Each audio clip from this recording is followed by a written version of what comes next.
Muy bien, buenas tardes a todos. Muchas gracias por asistir a esta presentación del libro de Mario Jaime, Este eterno beso de la muerte.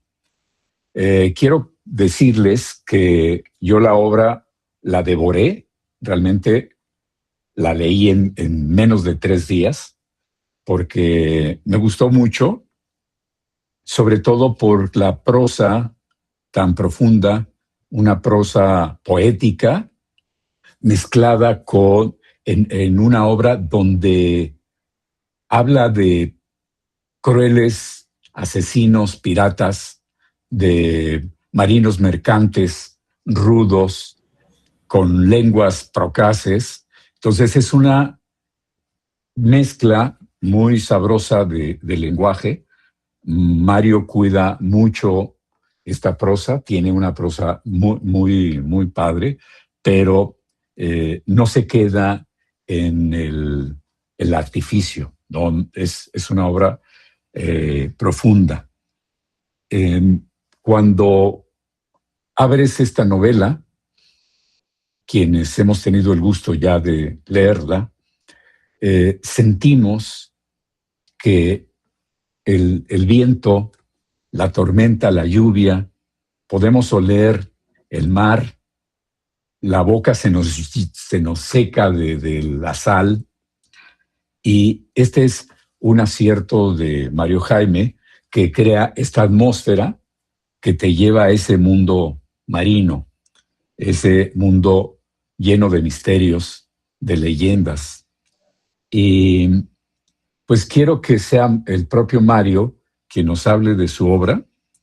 Y para empezar, lo que me gustaría es que Mario definiera, sé que es muy difícil luego catalogar las obras, pero que definiera cómo es esta novela, este eterno beso de la muerte.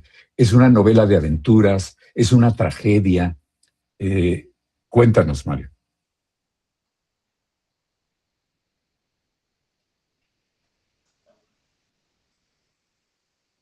No te oyes, Mario. Bueno, buenas tardes. Pues muchas gracias por estar aquí. Buenas tardes. Antes que Buenas nada, tardes. quiero presentar a Gerardo porque no se presentó. Entonces él va a fungir hoy como el moderador.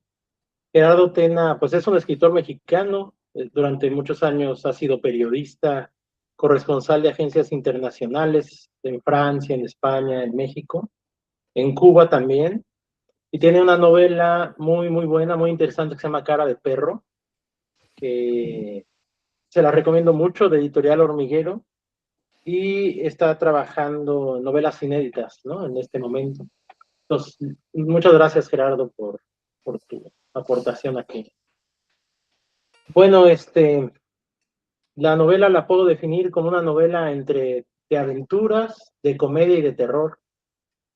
Pues no es algo sui generis, porque como que esos géneros no se juntan mucho, los tres al mismo tiempo, pero fue dándose conforme la escribía, porque algunas cosas, pues yo quería ser muy sarcástico, como son muchos pescadores o marineros, ¿no? Que aún en las tragedias se ríen o se burlan de la propia muerte. Yo tengo dos personajes míticos favoritos desde muy joven, que son Lilith y que son el holandés errante. Entonces yo ya había escrito una obra sobre Lilith hace unos años, y cuando estaba en Sudáfrica en una estancia doctoral estudiando tiburón blanco, pues estaba justo en el Cabo de Buena Esperanza, ¿no? Navegando. Entonces uno siempre se imagina que en cualquier momento quiere ver aparecer el buque fantasma, ¿no? Porque justo se aparece ahí en las noches. Entonces yo empecé a escribir esta novela en Sudáfrica cuando estaba allá, y fue poco a poco evolucionando hasta quedar un mamotreto que justamente es eso, ¿no? Una especie de platillo dulce con salado.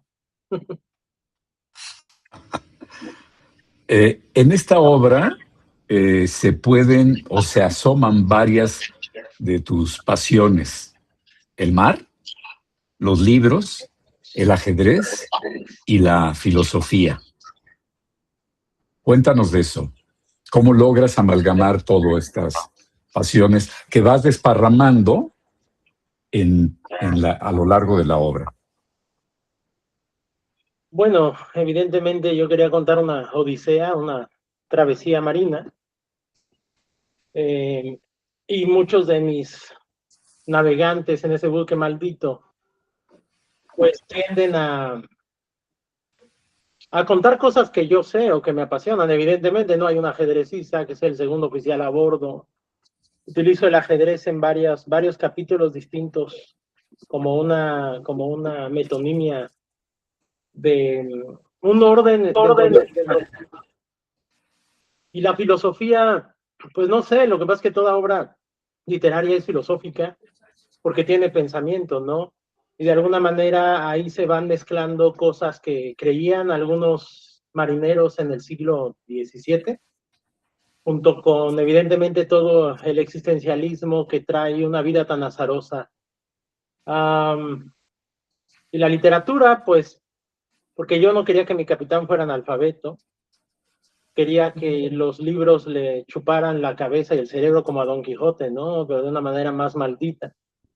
Entonces, es que cuando estás en el mar navegando en alta mar durante días, el libro es la mejor compañía para no volverte tan loco, porque el mar es sublime, pero también te enloquece, ¿no?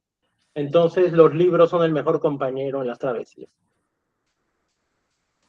Tienes todo un capítulo de las obras que tiene el capitán Van der Decken, que es toda una biblioteca envidiable. ¿Nos puedes comentar acerca de esa biblioteca del capitán? Es una biblioteca ideal que yo quisiera tener en algún lugar, ¿no? En un palacio, en un bosque, en un barco. Por un lado, quería poner libros que reflejaran precisamente su carácter satánico. Por eso hay muchos libros que fueron prohibidos por la Iglesia Católica durante años, grimorios, por ejemplo. Pero también quería darle al personaje una erudición clásica. Holanda en el siglo, bueno, los Países Bajos en el siglo XVIII y XVII tenían una de las mejores editoriales del mundo, que es la editorial Elsevier, que todavía existe, ¿no? Sobre todo a nivel científico. Y ese editorial era muy importante porque tradujo al inglés, al holandés y al español los grandes clásicos de la literatura grecolatina y dio origen al Renacimiento europeo. Entonces, muchos de los libros que tiene el capitán son de una colección increíble de Elsevier, primeras ediciones, ¿no? Pero también quería poner libros malditos de brujería, de alquimia, totalmente condenados por el cristianismo y el islam, para darle ese carácter hereje que yo necesitaba que tuviera mi personaje. Y por otro, hay libros que no existen, o sea, que yo me inventé. Ahí siguiendo la tradición de Borges y de Humberto Eco, que ellos te cantan bibliotecas y les gusta jugar con libros que no existen para ver si el lector se da cuenta de los libros que existen y que no existen. Libros que a mí me hubiera gustado escribir. Hay una novela gráfica que se llama Sandman de Neil Gaiman, donde en el País de los Sueños hay una biblioteca de libros que escribieron, que soñaron genios, pero nunca los escribieron. Por ejemplo, libros de Edgar Allan Poe que jamás escribió, ¿no? Entonces, ese tipo de bibliotecas ficticias son muy apasionantes porque jamás vas a leer esos libros, pero solo por el título uno se imagina lo que podrían contener. Entonces, son evocaciones. ¿Puede ser como el libro amarillo de Chambers? Sí, exactamente, el Necronomicon, el libro amarillo de Chambers. Hay muchos libros malditos en la literatura. De hecho, yo debía poner el Necronomicon, o sea, que en el holandés errante estuviera una copia en piel humana del Necronomicon. Y también las obras completas de Shakespeare en su primera edición. Oye, pero varios de esos libros los has leído, porque los has comentado en algunos de tus cursos. Bueno, evidentemente varios de esos libros sí los he leído porque son clásicos y pues me gustan esos temas, pero otros pues nunca los podré leer más que en mis pesadillas, ¿no? Muy bien. Bueno, la obra se desenvuelve entre el erotismo, que por cierto tienes un arranque muy, muy fuerte, muy contundente, con unas escenas eróticas, eh, pero se desenvuelve entre el erotismo, las batallas, las tormentas, las bestias marinas y terrestres, pero también está el amor, ese amor que desata tempestades y que aniquila. ¿Qué nos comentas de eso, Mario? Pues no sé. ¿Cómo que no sabes? Bueno, Ahí es una. hablas el amor como algo fatal, ¿no? La novela es un homenaje a Emilio Salgari. Emilio Salgari, en sus novelas de piratas, tiene pues unos arrebatos pasionales de sus personajes muy románticos. Por ejemplo, el Corsario Negro con Honorata de Banco, o Sandokan con La Perla de Labuan, con Mariana Guillón. Pero una cosa que me faltaba, tal vez por mis perversiones, ¿no? Individuales, es que nunca describía esas pasiones de modo carnal. O sea, el Corsario Negro nunca lo ves, no sé, que desnude a Honorata de Van Gogh o Sandokan que tome de otra manera La Perla de Labuan, ¿no? Se quedan solo en arrebatos con ropa y de lejos, siendo unos hombres de acción. Entonces, yo quería contar algo más privado. No sé, como decir, me hubiera gustado que en las novelas de Salgari hubiera algo más profundo, ¿no? Entonces, tal vez por ahí van los tiros, los bazucazos, los arcabuzazos, perdón. Bien, pero hablamos del amor.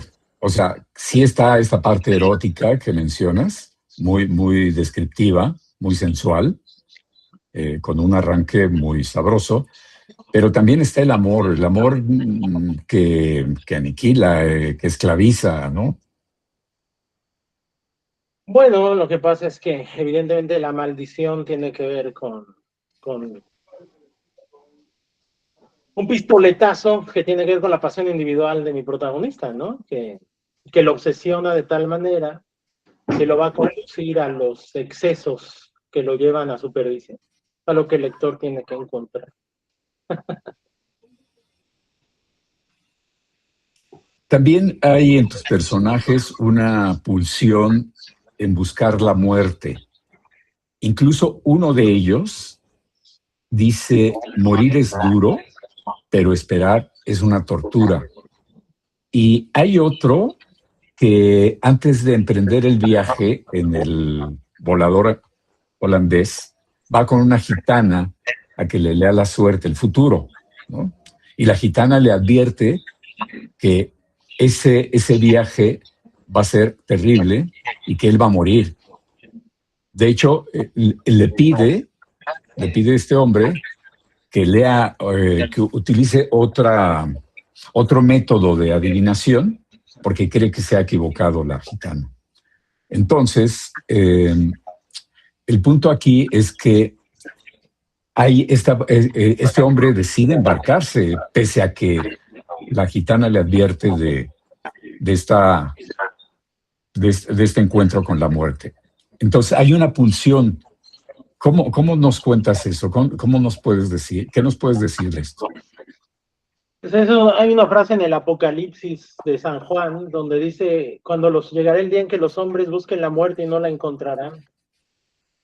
Que es al final, sin spoilers, como dice Peredo, que yo quiero relatar en los últimos capítulos, ¿no? Y de hecho, repito esa frase del Apocalipsis en algún momento, donde los hombres buscan la muerte, pero no la encontrarán jamás. Porque Eros, ahora que hablabas de lo erótico, del amor, y Tánatos, que es la muerte, pues son hermanos gemelos, ¿no? En la mitología y en la realidad. Entonces, esa es la maldición, el no poder morir al final, ¿no? No poder encontrar un descanso y descubrir que la eternidad es una navegación sin sentido en mares tenebrosos. Es una obra que leyéndola se disfruta, pero también se sufre. Y Me remite a obras como el corazón de tinieblas, de Conrad. Me remite también a El sueño del Celta de Vargas Llosa. Me imagino que tú los has leído, pero ¿sientes alguna influencia de alguno de ellos o de alguien más?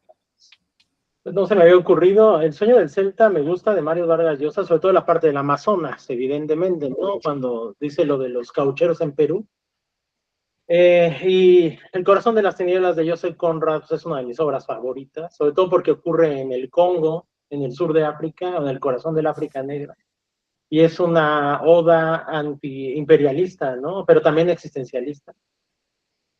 Pero bueno, si tú encuentras vasos comunicantes por la selva y la esclavitud, supongo, ¿no? Que tiene que ver con eso, pues sí, también hay una beta, porque yo a fin de cuentas decidí que el holandés errante fuera un esclavista, ¿no? Para poder relatar los periplos del sufrimiento de los esclavos en la travesía y darle diversos matices de interpretación, ¿no? Desde el histórico, desde el del ético, que es un crimen la esclavitud, hasta lo metafórico, ¿no? De que somos esclavos en un barco que llamamos mundo y no tenemos libertad. Bien. También muestras una maestría en la descripción del buque, de este buque. Y confieso que muchas de estas palabras, muchas de estas piezas, yo las desconozco, pues, o sea, sí me he subido a barcos, a pangas, chalupitas y trajineras, pero tú vas describiendo, vas diseminando a lo largo de la obra la composición del barco, y eso me maravilla porque si me pongo, que fue algo que pensé al final de leer la novela, que me gustaría ir pieza por pieza armando el barco, porque tú lo vas describiendo y vas, obviamente había muchísimas palabras que yo desconocía y que me fui al diccionario, pero casi armas el barco. ¿Cómo hiciste eso? No sé si arquitectónica y literariamente, ¿cómo lo armaste? O Bueno, si lo pensaste armar. En Sudáfrica yo empecé a escribir esa novela en un barco que se llamaba El Chita. Entonces, desde que uno está en un barco escribiendo, pues está imaginando las partes del buque, ¿no? Y pues yo también tenía el barco Playmobil de niño de piratas. Siempre me han gustado los barcos clásicos, o sea, los modelos de las naos, de los galeones del siglo XV al siglo XVIII, o sea, antes de que estuvieran los barcos de metal y de motores, ¿no? Los barcos a vela, que duraron muchos siglos, los transoceánicos. Entonces, de hecho, en el lenguaje marinero seguimos usando las mismas palabras: proa, popa, castillo, estribor, babor, alpairo, o sea, seguimos usando los mismos términos marineros en la actualidad. Y pues, si iba a contar una travesía, tenía que ser precisamente un lenguaje que usan los marineros de esa época y los actuales también. Entonces, poco a poco se va reconstruyendo. Pero claro que yo tenía en mi mente un plano del barco para poder ubicar a los personajes, porque a fin de cuentas ese era su mundo.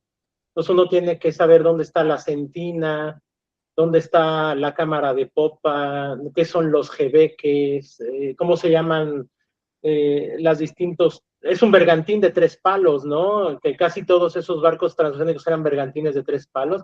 En este caso es un hulk, que es un bergantín de una manga muy ancha y un casco enorme porque era de carga de esclavos y de especias. Entonces yo tenía que saber las medidas de los hulks de aquella época. Y es como la propia biblioteca de Humberto Eco en El nombre de la rosa, ¿no? Que justamente para que el lector se guíe a través de ese laberinto, pues también pueda guiarse a través del barco. Pero sale de manera natural, porque simplemente cuando uno va narrando, va diciendo dónde está Y esto también aparece en las obras de Salgari, o sea, desde que yo era niño y leía Salgari, usaba palabras que yo no entendía, pero por la propia descripción del autor no necesitaba ir al diccionario. Uno entendía que era el castillo de popa o de proa, o el espejo de proa donde estaba el corsario negro, por las cosas que te narraba el propio escritor. Entonces, a través de la propia poiesis, cuando vas escribiendo, vas generando esa propia arquitectura. Alguien nos pregunta por aquí, a ver, déjame ver.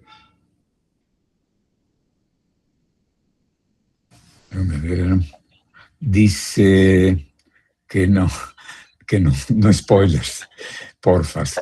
Bueno, Chacho Estrada pregunta, el personaje de Caspar Dawn me parece hermoso, Doc. El sueño del niño se vuelve pesadilla. ¿Qué opinas de esta observación de Chacho? Pues yo quería describir personajes muy disímiles entre sí, que aparezca toda una condición humana de diferentes psicologías, desde un anciano maldito totalmente pervertido hasta un muchacho inocente con ideales, ¿no? Como Gaspar, que es un muchacho de 14 años, que es un grumete. Los grumetes son los más bajos de una tripulación, los que limpian, los que lavan, los que no les pagan nada. Entonces, precisamente quería narrar cómo las ilusiones se van disolviendo a través de las experiencias tan tremendas, ¿no? Porque una cosa es imaginarse un viaje maravilloso, uno sueña vivir aventuras en el mar, pero cuando uno trabaja en barcos o se sube a barcos, ya de una manera real donde tienes que trabajar, es una pesadilla, o sea, es muy duro. Si ahorita es muy duro, donde tenemos toda la tecnología disponible, aire acondicionado, agua corriente, congeladores, imagínate para un muchacho del siglo XVII. O sea, era un infierno. Entonces yo quería contar esa evolución de cómo va perdiendo todas sus ilusiones, tanto personales como de los sueños a través de la experiencia, ¿no? Y sí, pues le otorgo un final muy espantoso, pobre muchacho. Sí, yo creo que rompes con este idealismo de piratas y corsarios y todo eso, con estas descripciones, sobre todo al final de la novela, que no vamos a hacer spoiler, pero al final de la novela que es un torbellino de sensaciones y de crueldad y de cosas muy, muy fuertes. Sí, es muy, muy, muy pues, realista, ¿no? Bueno, lo que pasa es que en la vida real los hombres no son buenos ni malos, sino que somos una contradicción y una amalgama de contradicciones enormes, ¿no? Pues, por ejemplo, el capitán Van der Decken, que es nuestro héroe, por un lado parece que es un caballero como el corsario negro, pero por otro es un esclavista que no se toca el corazón en ciertas situaciones de vida y muerte, porque si no, no podría gobernar un barco con esa canalla. La palabra canalla significa tripulación de barco, ¿sabías? De ahí viene en español. Entonces, lo busqué porque decía, ¿dónde salta la canalla? Dije, ¿dónde está ese personaje? Y lo busqué y efectivamente es esta gente, ¿no? O sea, tú cuando subes a un barco, un marinero es una persona, por un lado, que puede ser muy culta o muy ignorante, muy salvaje, muy violenta o muy tierna al mismo tiempo. Y todo es al mismo tiempo, porque los barcos son microcosmos de la condición humana. Entonces, pues imagínate, trabajar de esclavista, aunque sea enamorado, como dice Chacho, tienes que tener una dureza extrema en ciertas actitudes, ¿no? Entonces, sí, no, yo no quería un idealismo, sino un tipo de realismo en ciertas situaciones. Bien, pues aprovecho, alguien más está preguntando y aprovecho para decirles a nuestros participantes que si quieren preguntar, pueden, si quieren hacerlo con la voz, pueden alzar la manita para que Mario nos abra el micrófono y si no, pueden escribir aquí la pregunta en el chat. Bueno, voy a leer esta pregunta o este comentario de María del Carmen Rivera Contreras. En esta novela integras lo que te apasionaba desde niño, el mar, los corsarios, los barcos, las criaturas marinas y combinas fuerzas de justicia, maldad y realidad. Pues sí, ya lo dijo. Entonces todo es correcto. Sí, sí, muy bien, sí, es correcto. Bien. Hay algo que comentábamos antes de entrar a la charla, comentábamos Mario Jaime y yo, sobre el narrador. El narrador es otro personaje que a mí me gustó y que yo le comentaba a Mario que me sorprendía cuando el narrador se mete en la historia. No, el narrador, como en tercera persona, va narrando todo lo que va ocurriendo y deja que los personajes dialoguen, pero hay momentos en que el narrador mete su cuchara y eso me gusta mucho. No recuerdo ahorita, pero en una de esas, este personaje Caspar Dom comete un error, una tontería y lo regañan o le pegan o castigan y el narrador dice, a ver si aprendes algo, cachorro. Entonces, es un giro muy irónico, muy padre, sarcástico, que lo maneja muy bien Mario Jaime. ¿Qué piensas de ese personaje narrador, Mario? Pues el narrador sí es sarcástico, es un poco cínico. De hecho, los subtítulos de cada capítulo pues son comedia, ¿no? Yo quería que fueran cómicos. Y es muy común en el Renacimiento de Gargantó y Pantagruel o de Don Quijote de la Mancha, esos subtítulos de los capítulos, donde el autor te dice lo que va a pasar, pero de broma. Entonces tú ya sabes lo que viene o no y si quieres leerlo, ¿no? Pero contando una historia que va a ir hacia una pesadilla de terror, meterle un giro cómico ahí, es que el narrador sí tiene un humor negro, pues que equilibra, bueno, no sé si lo equilibra, pero esa es la idea, ¿no? Sí, hay por ahí uno de estos sumarios en el que dice algo así como este narrador se ha vuelto loco, algo así, ¿no? Y digo, Y donde no, el lector descubre ¿qué? que el narrador está loco, ¿no? Sí, digo, no, ¿qué pasó con el autor? Pero sí, está muy bien hecho. ¿Alguna otra pregunta? Dice, bueno, Chacho ya dijo que es un esclavista enamorado, lo cual no se contradice, ¿no? O sea, suena contradictorio, pero tú puedes estar enamorado y ser una mala persona, ¿no? O un comerciante de esclavos. Y Luz Verónica Mata González dice, y semejante a las acotaciones teatrales. Ah, mira, Luz Verónica ahí entró, qué bueno. Luz Verónica es la editora de esta novela, gracias a ella tenemos este conversatorio y tenemos la novela, entonces le agradezco mucho todo el esfuerzo que ha hecho Luz Verónica. Ella es la titular de Leyere, que es nuestro patrocinador aquí, y es la que te da tus diplomas de cursos, Gerardo, Leyere. Y dice, semejante a las acotaciones teatrales, sí se llaman didascalias. Y pues sí, son ciertas didascalias como para que el lector pueda entender el drama, ¿no? Es correcto. Bueno, esta pregunta o este comentario que voy a hacer ya se ha tocado, pero quiero recalcar en esto. El protagonista, este capitán, reúne cualidades que pareciera difícil de tener en una sola persona. Ya hablamos de la rudeza, de la lealtad, el liderazgo, cierta traición, ¿no? Una amplia cultura, a juzgar por su biblioteca. ¿Tú te inspiraste en algún personaje? Porque tú has viajado mucho en barco, has navegado mucho, has estado en islas, en otros continentes.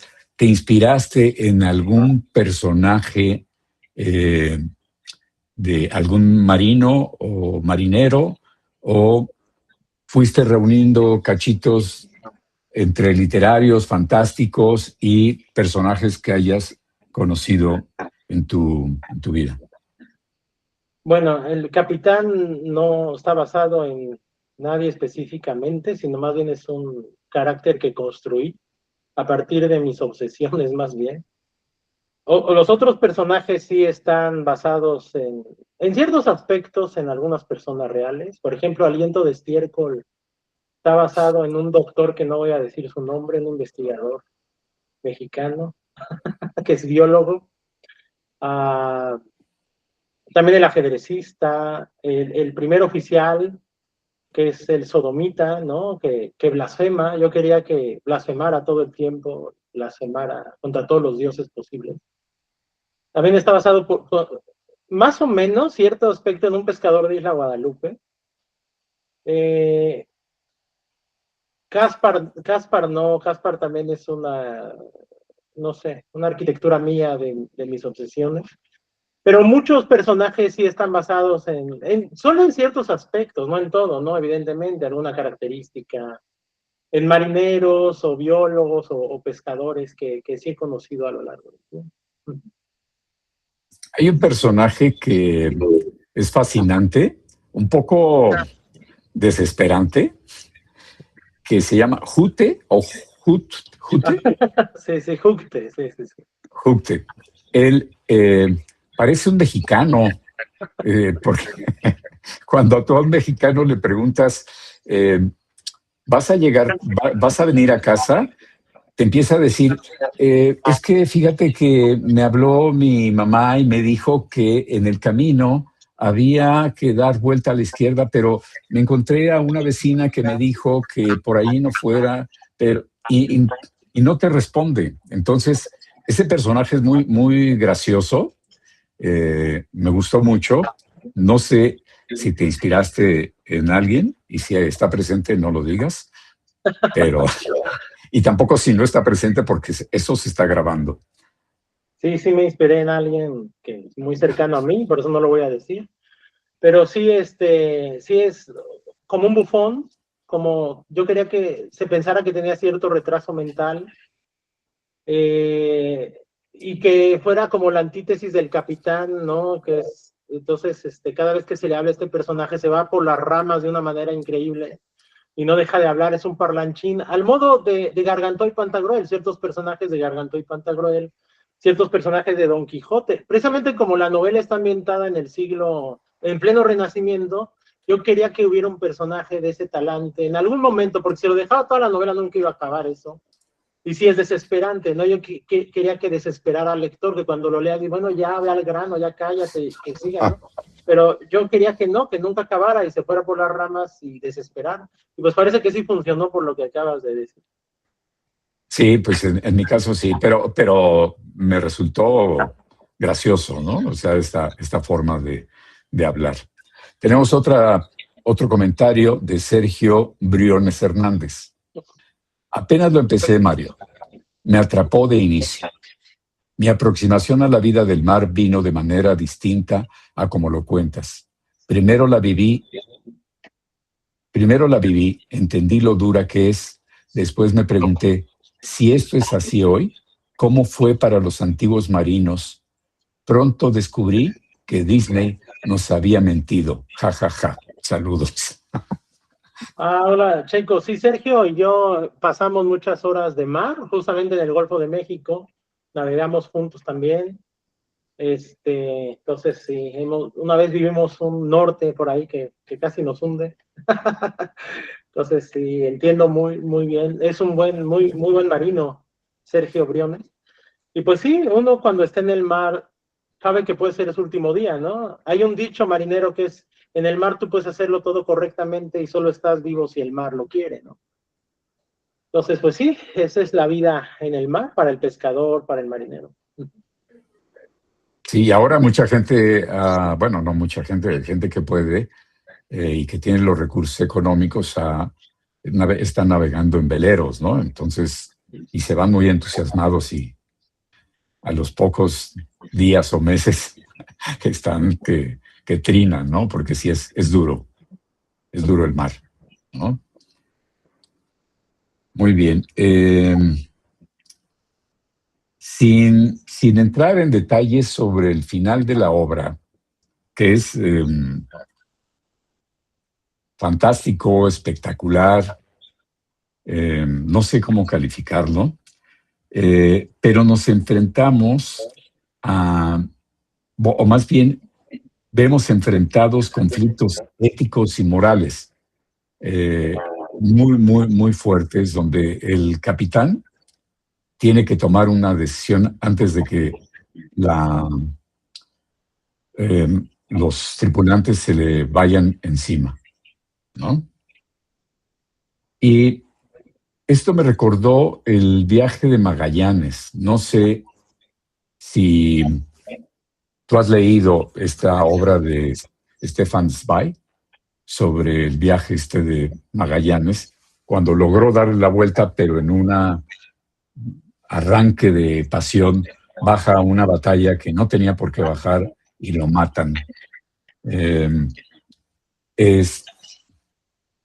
No sé si nos puedas decir algo del final sin decirnos el final, por favor. Sí, yo leí El viaje de Magallanes, pero no en la versión de Stefan Zweig, sino en la versión de los cronistas de los españoles de la época, justo en unas colecciones del Reader Digest sobre aventuras en el mar, cuando yo iba en la universidad o en la preparatoria. Y sí, murió en las Filipinas, Magallanes, en una batalla. Pero no solo Magallanes, también Colón, los tripulantes se le iban a motinar unos días antes de que llegara a las Bahamas, que es algo muy común, ¿no? El motín a bordo en condiciones tan horribles, que precisamente es lo que detona después lo que va a ser el final de la novela y precipita los acontecimientos. Entonces, yo quería que el final fuera totalmente distinto a cómo va desarrollándose la novela, en un ambiente de cinismo, de bromas, que el final ya no hubiera comedia, ya no hubiera nada de comedia. O sea, que todo se precipita a la oscura noche del alma. Entonces, sí, para cambiar el tono, ¿no? O sea, va cambiando el tono cuando uno se acerca al final de la novela. Chacho Estrada pregunta o comenta, los tatuajes de los personajes debieron ser muy difíciles de hacer para la época en que está ambientada la novela. Su función simbólica es muy buena para la personalidad de los personajes. No todos los que llevan un Cristo en toda la espalda son leales. Sí, justamente los tatuajes eran considerados señalizaciones de ciertas tribus, de ciertos oficios. Los marineros representaban muchas cosas de su vida, de los lugares donde habían ido, pero también eran como amuletos, porque hasta la fecha la gente de mar es muy supersticiosa, porque el mar te hace muy supersticioso. El mar es lugar de prodigios y uno empieza a creer en todo cuando está en el mar, ¿no? Entonces los tatuajes funcionan como un amuleto. Y hay un personaje que es el calafatero, que es también un artillero, que es al que le dan de latigazos, ¿no? Al principio de la novela. Y precisamente se había tatuado un Cristo del tamaño de su espalda para que no lo flagelaran. Y es algo que yo no lo inventé, o sea, es histórico. Muchos marineros se pintaban Cristos en la espalda para evitar estos castigos. Y en Isla Guadalupe había pescadores de abulón y langosta que estaban muy tatuados. De hecho, el pescador de Guadalupe que me inspiró al primer oficial tenía una Virgen de Guadalupe en el cráneo, hacia la nuca, y unas lágrimas tatuadas aquí en los pómulos, ¿no? Entonces tenían tatuajes impresionantes. Y sí, para la época debieron ser muy difíciles de hacer, pero era muy común en los puertos que se hicieran tatuajes de muy diversas maneras, ¿no? Casi a cincel. Y el propio capitán también tiene tatuajes, ¿no? Tiene un tiburón en el hombro.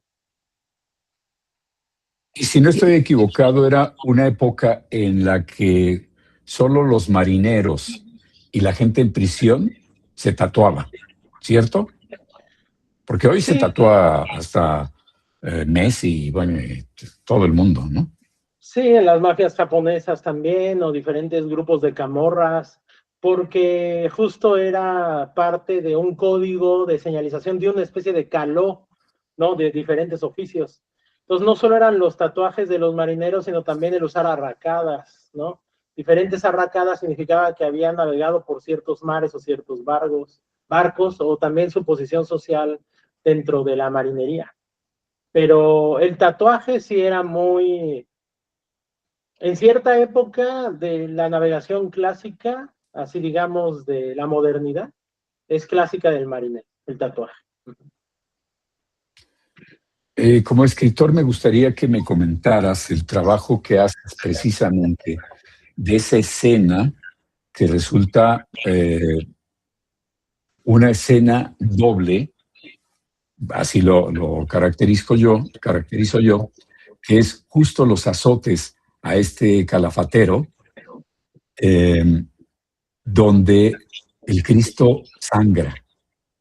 Esa escena es buenísima, o sea, es una escena que en verdad hay que leerla con mucha atención y mucho placer, no por el sufrimiento, sino por la forma en que está escrita. ¿Cómo trabajaste eso? Porque no es fácil, ¿no? O sea, es un personaje al que está recibiendo los azotes, pero es otro el que sangra, ¿no? Pues primero me documenté sobre los castigos marineros de aquella época y los más comunes eran la flagelación con gatos, que es el gato de 7 colas o de 9 colas, que es el que utilizan ahí, el número de azotes según el delito, por ejemplo, dónde los azotaban, cómo los azotaban, es decir, si los amarraban a qué parte del tinglado, en qué parte de la cubierta. Entonces todo eso me documenté, ¿no? Con historiadores marinos de aquella época para poder describirlo, porque si no, pues cómo sabía yo eso. Y pues entendiendo lo que te acabo de decir de los tatuajes, pues decidí hacerlo. También para que se entendiera que el capitán era un ateo y un hereje y que no le importara si había un Cristo, él no creía en eso, y no le importaba pues desgarrar la espalda con la imagen de un Cristo, es una iconoclastía. Y bueno, como la pasión significa dolor y para los cristianos la pasión de Cristo, pues es un Cristo ensangrentado, pues ahí se tiene un doble nivel, ¿no? De que estás lastimando al hombre, pero estás lastimando también nuevamente a Cristo que sufre por la humanidad. Es algo que al capitán lo saca de sus cabales y lo detesta, ¿no? Y ese es el primer castigo, porque después en la novela sabes que viene un castigo peor, ¿no? A ese mismo marinero, que es un castigo que justamente inventaron los holandeses. Es decir, el capitán Van der Decken cena en el Cabo de Buena Esperanza con su jefe, que es el que hizo el primer castillo holandés en Cabo de Buena Esperanza, en False Bay, en Mossel Bay, que ellos le llaman Table Mountain, los ingleses. Y ese hombre histórico fue el que inventó ese castigo tan horrible que narro en el libro, que no es el de la flagelación, sino el de pasar por la borda al marinero, que también está descrito más adelante para que los lectores puedan disfrutarlo. Qué cruel. No, pero es una escena, esta escena de la flagelación es una escena bien lograda. ¿Alguien más quiere comentar algo? También, Mario, citas en un momento a Macbeth, ¿no? Y porque en la obra, en tu obra, hay traición, hay ambición y hay locura, ¿cierto?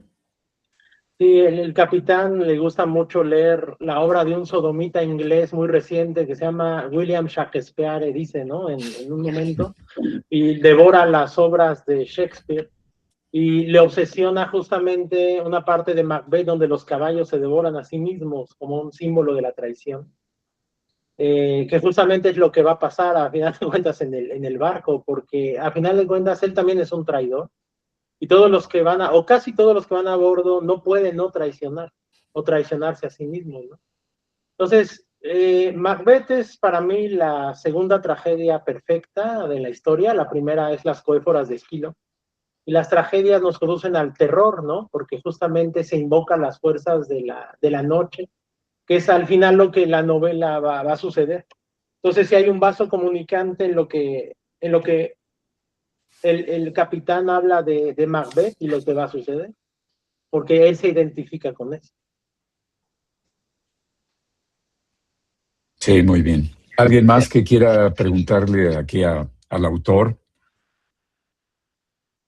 una inquietud, un comentario? ¿Alguien ya la leyó? Me gustaría que en lo que alguien se anima, Luz Verónica Mata nos dijera cómo podemos adquirir la obra, dónde está y qué va a pasar más adelante. ¿Le puedes abrir el micrófono, María? Sí, creo que ella puede activarlo. No, lo tiene desactivado. No, pero ella tiene que desactivarlo. Ahí, Ah, ella solita puede.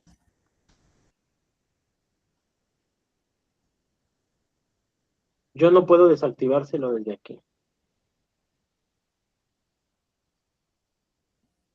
Se va a cambiar. dice, se va a cambiar.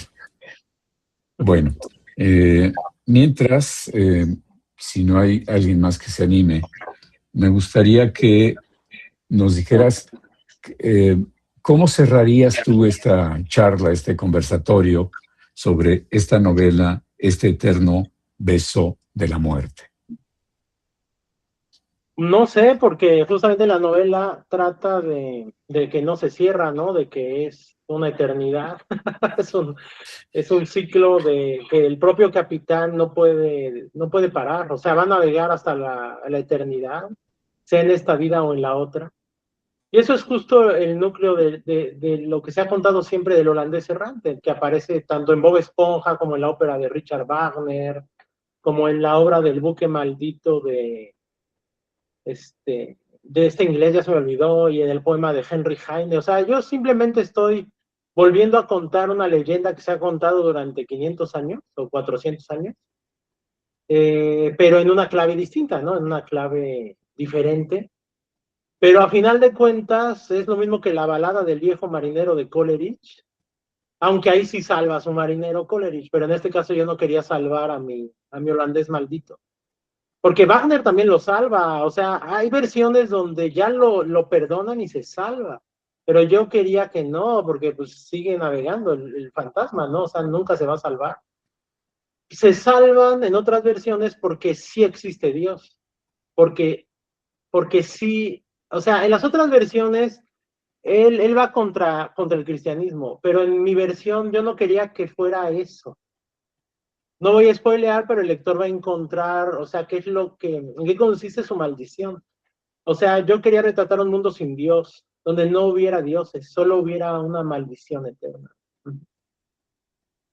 Ya, creo que Luz Verónica ya está lista. Okay. Abre tu micrófono. Ya. Sí, hola, buenas tardes, ¿me escuchan bien? Muy bien. Sí. Perdón, es que estaba en la compu y tengo un problema de audio en la computadora. Ya me tuve que cambiar el teléfono. ¿Cómo conseguir la obra impresa? Pues todavía no está dentro del plan. Fue como, es como un ejercicio y de hacerlo en digital para difundir la obra de Mario Jaime. Esperamos pronto tenerles noticias para la versión impresa.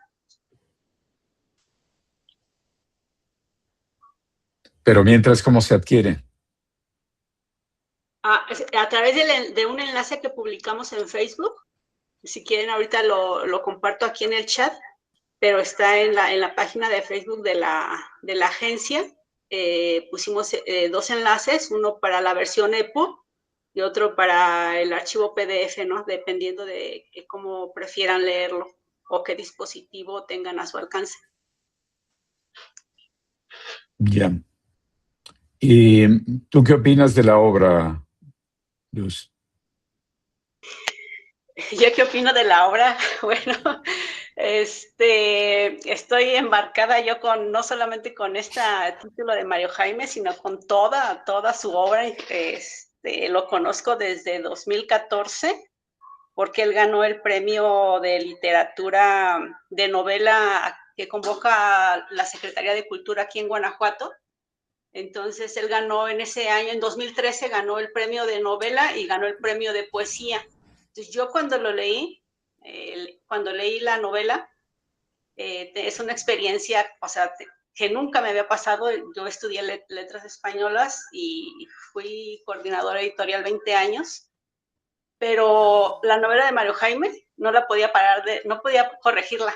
O sea, la leía y la leía y la leía. Estoy hablando que en un transcurso de 2 meses, que fue como de septiembre a noviembre, o sea, la leí 6 veces seguidas, ¿sí?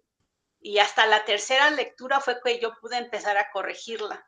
Entonces, eso me pasa, o sea, que no me había pasado con ningún autor, ni famosos, ni clásicos, ni con publicaciones del estado de Guanajuato, y solamente me ha pasado con Mario Jaime. Y es con todo lo que él me ha facilitado, todos sus escritos, sus manuscritos. O sea, no sé, no puedo explicarlo, ¿no? ¿Qué me pasa con sus obras? Y la otra cosa, o sea, tan embarcada estoy yo o comprometida con su obra, es que esta agencia de servicios editoriales nació en 2014 a partir de Mario Jaime, ¿sí? Porque mi idea desde entonces es pues que la gente lo conozca, ¿no? Nada más que, bueno, por una cosa o por otra se ha ido como que estado medio lenta la situación, pero ahorita pues ya le estamos dedicando un poco más de tiempo para tratar de promoverlo, pues lo que él escribe, ¿no? Y ver si a través de estos encuentros digitales algún editor comercial lo atrae su obra, ¿no?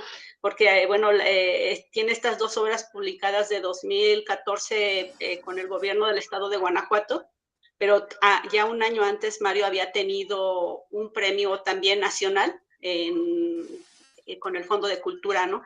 Entonces, no es como una persona improvisada en el tema, o sea, es una persona con una trayectoria en el ámbito literario y científico también, pero pues la idea es que una editorial más comercial, porque el Fondo de Cultura, aunque es una editorial importante, no tiene, o sea, no es tan comercial, ¿no? Como es la idea de lo que estamos buscando para la obra de Mario Jaime. Pues muy bien, pues dijiste una cosa, bueno, varias cosas importantes. Dijiste que te has embarcado, nunca mejor dicho, embarcarse en una obra marina o marítima. Esa es una. La otra, yo creo que Mario Jaime es incorregible. Él lo sabe. No es un tipo muy, a mí me parece un tipo del Renacimiento, un hombre del Renacimiento, con un amplio conocimiento de la cultura, del arte. Es un muy buen escritor. La verdad es que se disfruta leerlo. Y a mí sí me gustaría leerlo en papel, porque yo lo decía al principio, que esta obra cuando la abres y abres un texto impreso, te remite a ese ambiente de mar, de lluvia, de todo ese ambiente marítimo o marino, lo recrea muy bien y crea esa atmósfera que creo que en papel sería muy padre leerlo. Hay alguien que dice por aquí, varias personas me han preguntado dónde lo pueden adquirir. Ya nos dijo Verónica que nos va a pasar el link para bajarlo. Está en PDF o en EPUB. María del Carmen Rivera Contreras, muy interesante, Vero, y creo que si se logra su edición va a ser un verdadero hit. Doctor Chacho Estrada, usted es una mente universal. Pues muy bien, si alguien quiere decir algo más, venga, Luz. No, adelante. Bueno, ahorita que comentabas que Mario es incorregible, lo que pasa es que, bueno, desde mi experiencia como lector, es que cuando lo lees, fluyes, o sea, vas como así como el agua, ¿no? O sea, fluyes su discurso, entonces no es de corregirle, creo, ¿no? O sea, es muy poco lo que yo le echo a sus textos en realidad. A veces sí lo ando censurando, ¿verdad, Mario? Pero no, es algo que, digo, un discurso que yo no había leído y no sé si tenga que ver con su formación de marina, precisamente, que fluye su discurso, ¿no? A final de cuentas, porque, bueno, si saben alguna de sus novelas, bueno, la que ganó el premio de novela aquí en Guanajuato, hubo partes que le escribió pues, mientras buceaba, ¿no? O sea, bajo el fondo del mar con unas tablillas especiales. Entonces, sí, es un caso, creo yo, fascinante. Luz Verónica, perdón, pero es que yo hice una broma en cuanto a, no al literato, sino a la persona, que Mario es incorregible como persona, ¿no? Pero, no, muy bien. ¿Alguien más que nos quiera comentar algo antes de cerrar esta sesión? Pues me gustaría que Mario se despidiera y que nos dijera, Jorge Peredo dice, su alma es azul como el mar, dijo un chamán.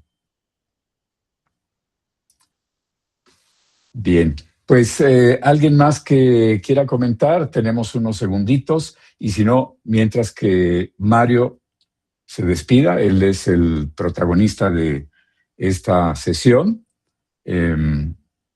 y que nos hable, que haga un cierre de su novela Este eterno beso de la muerte. Bueno, pues muchas gracias. No, pues que la lean, que la lean. Para eso es la novela. En realidad pues es un viaje. Eso es lo que quería hacer, nada más. Como toda obra literaria, una odisea a nivel existencial, a nivel personal. Y al final de cuentas, los libros son para eso, ¿no? Para divertirse, para soñar, para sufrirlos. Es un homenaje que le hago a uno de mis escritores favoritos de niño, que fue Emilio Salgari. Y sí, me divertí mucho y fui muy feliz a veces en escribir ciertos pasajes. Uno siempre... Es como si fuera un Dungeon Master de un juego de rol de Dungeons and Dragons. Se imagina una aventura con piratas, ¿no? Cosas que uno quisiera hacer en la vida real, pero no se atrevería también a bordo de los barcos. Entonces, pues sí, estoy muy contento escribiendo la obra en muchos momentos. En otros ya me desesperé. Pero bueno, pues es eso. Al final de cuentas, un escritor lo único que desea es que lo lean, porque si no, ¿qué caso tiene, no? Claro, claro. Hay un comentario aquí de holandés, Gar. Dice, llegué tarde, pero llegué. ¿Qué hubiera hecho el capitán Van Derken si hubiera llegado tarde uno de sus tripulantes? Pero bueno, dice, saludos desde Yelapa, Jalisco. Vamos a terminar de leer esta hermosa novela. A mis alumnos les encantan las historias de terror. Pues la van a disfrutar porque aquí hay mucho terror y aventura. Sí, ¿Alguien más? esa es la idea, ¿no? O sea, que sea aventura, comedia y al final terror. Sí. Sergio Santamaría Suárez, saludos desde Pachuca, Hidalgo. Enhorabuena. Espero pronto tener la versión en papel. Bueno, pues ahí hay que empujar a la editorial, a la agencia de Luz Verónica para ver que tener esa obra. Y el Hulk que presentas en la edición ese existió, es uno que tú armaste, hiciste tu modelo ahí de Playmobil. Está basado en el Batavia. El Batavia fue un barco holandés, fue maldito, se hundió en las costas australianas y dio origen a un genocidio horrible. De hecho, en la novela, en algún momento hago que el capitán Van der Decken de niño haya conocido al que hizo el genocidio en el Batavia, para ligarlo, ¿no? Ligar esas atrocidades. Evidentemente el barco es ficticio, pero sus medidas y su configuración está basada en el Batavia, pero sí tiene cosas que son totalmente exageradas y reales. Es un barco ficticio, ¿no? Porque tenía que ser un barco maldito, ¿no? O sea, el barco más maldito que existe. Pero entonces es una mezcla entre un buque real holandés y ya yo lo que le metí ahí de crema a mis tacos. Pues muy bien, pues mira, la gente sigue participando. Ana Torres dice, muchas gracias por compartir la novela. Pues es difícil despedirse de Mario Jaime, es un hombre que con un verbo muy padre, muy atractivo, con muchas enseñanzas, pero pues ha llegado la hora de decir adiós y agradecerles a todos haber participado en este conversatorio y pues esperemos prontas noticias de Mario Jaime. Bueno, pues, saludos a todos y que tengan buena noche. Gracias a todos. Buenas noches. Hasta luego.